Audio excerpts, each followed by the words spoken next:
Hello दर्शकों, आप सब लोग कैसे हैं। मैं यही ध्यान और भावना करता हूं कि आप सब लोग कुशल मंगल से होंगे, प्रसन्नचित होंगे, खुश होंगे, मस्त होंगे, दुरुस्त होंगे, चुस्त होंगे। जैसा कि मैं हर रोज कहता हूं कि फॉलो सब्सक्राइब करो न करो ये तो आपकी मर्जी है, पर ध्यान लगाकर, चित्त लगाकर, मन लगाकर, दिमाग लगाकर, माइंड लगाकर सुनते रहो। बस यही हमारी अर्जी है, बस यही हमारी अर्जी है, बस यही हमारी अर्जी है। तो चलिए दर्शकों, जैसा कि हम लोगों की दंपति की गाथाओं का पाठ चल रहा है, तो आज की दंपति की गाथा है 215 और प्रियव्रत की 7वीं गाथा है। दंपति की गाथा है 215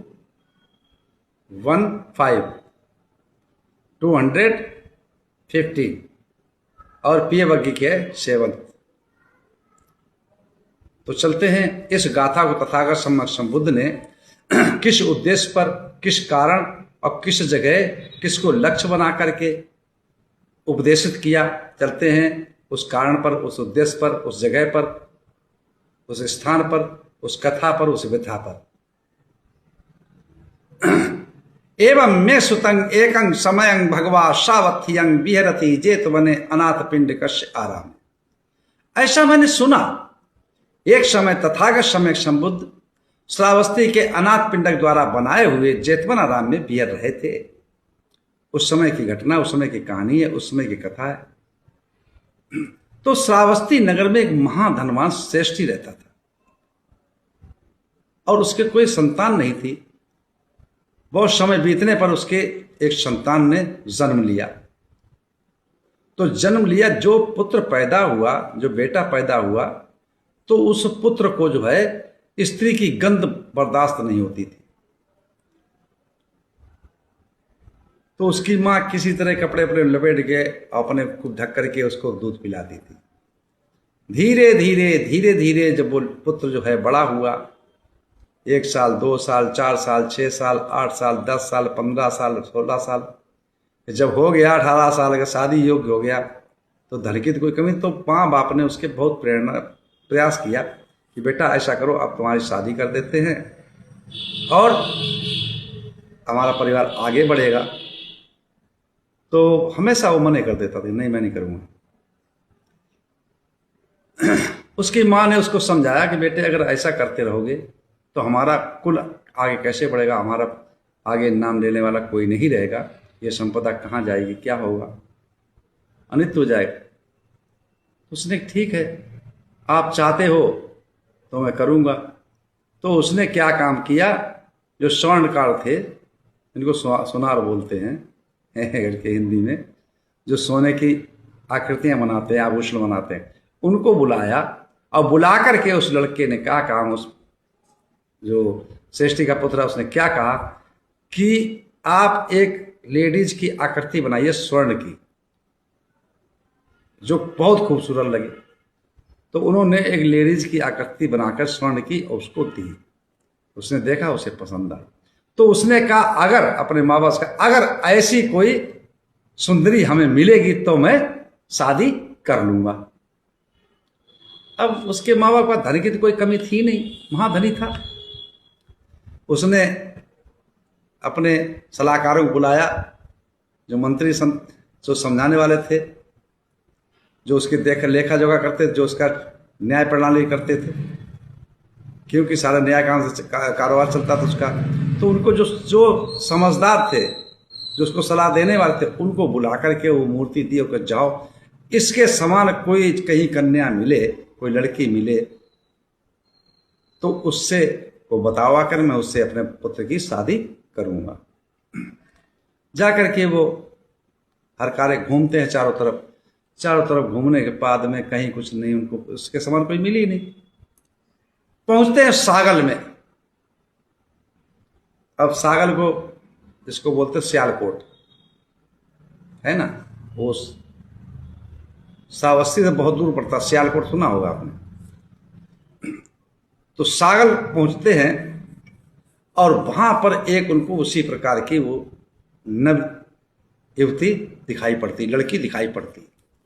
तो उससे पता पूछ के उसके माँ बाप से मिलते हैं, उसको वो तय कर लेते हैं। सब बातचीत हो जाती है कि भाई ऐसे से फला फला श्रेष्ठी, तो वो जानता ही होता श्रेष्ठी तो जानते व्यापार करते तो उसे मालूम था हमसे तो लाखों गुना बड़ा है। पैसे धनवान है, पैसे वाला है, पूंजीपति है, तो वहां कर देता है।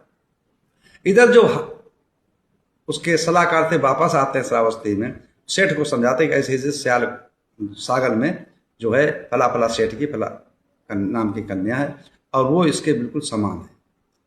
ये खबर जब वो अपने लड़के को देते हैं, अपने पुत्र को देते हैं, तो वो जब देखता है उसका स्वर्ण की मूर्ति को, और जब स्वर्ण की मूर्ति को देखता है तो वाह इतनी सुंदर है, अरे इतनी सुंदर हमारी पत्नी होगी, वाह क्या बात है। तो वो सपनों में खो जाता है, विचारों में खो जाता है, और सपनों में खो उसको कामेत्तुज हो जाता है, काम वासना जागृत हो जाती है। अब तो ये सोचता है कि कब मिले, कब इतनी सुंदर कन्या हमें कब मिलेगी। तो अपने पिताजी से कहा हाँ मैं शादी करूँगा, जल्दी करो, उसको बुलवाओ। तो वहाँ से वो भेजते हैं उसको, लड़की को बुलाने के लिए, उसके माँ बाप बुलाने के लिए, शादी ही हो जाएगी। तो बुलाने के लिए जब भेजते हैं तो रास्ते में रथ, पहले कोई सवारी तो थी नहीं, कोई मोटर कार तो थी नहीं, कोई हेलीकॉप्टर थे नहीं, घोड़ों की या रथ की सवारियां होती थी, तो रथ के द्वारा उसको लाया जा रहा था। रास्ते में आते आते उस लड़की का देहांत हो जाता है, परिनिवृत्त हो जाती है, मर जाती है, डेथ हो जाती है। अब ये खबर जब उस लड़के को मिलती है तो अब तो रो रो के भाई उसका बुरा हाल, इतनी सुंदर हमारी अर्धांगिनी बनने वाली थी और उसको मैं मिल भी नहीं पाया, देख भी नहीं पाया, उसके पास साथ लेट भी नहीं पाया, सो भी नहीं पाया, कामातुर होकर नाना प्रकार के सोच करके रो रो के बुरा हाल हो गया, विक्षिप्त हो गया। इतना रात दिन रोना, ना रोटी खावे, ना खाना खावे, ना कुछ पिए, केवल रोने में उसका ध्यान करके। काफी समय बीत गया, दिन गुजर गए। एक दिन क्या हुआ कि उसके माँ बाप ने भगवान बुद्ध को भिक्षु संघ के साथ आमंत्रित किया भोजन दान पे, और जब भोजन दान पे आमंत्रित भिक्षु संघ पहुंचता है भगवान बुद्ध के साथ में, तो भोजन करते हैं। भोजन करने के पश्चात और जो है पुण्यानुमोदन समय, तो उसको देखते हैं लड़के को, तो वो रो ही रहा होता, तो कुछ हुस्कियां भर रहा होता। तो भगवान बुद्ध तो समदर्शा थे, समदृष्टा थे, चित्त से चित्त की बात जानते थे, यहाँ बैठे बैठे कहीं की बात देख लेते थे, किसी की बात, मन की बात समझ लेते थे, सुन लेते थे।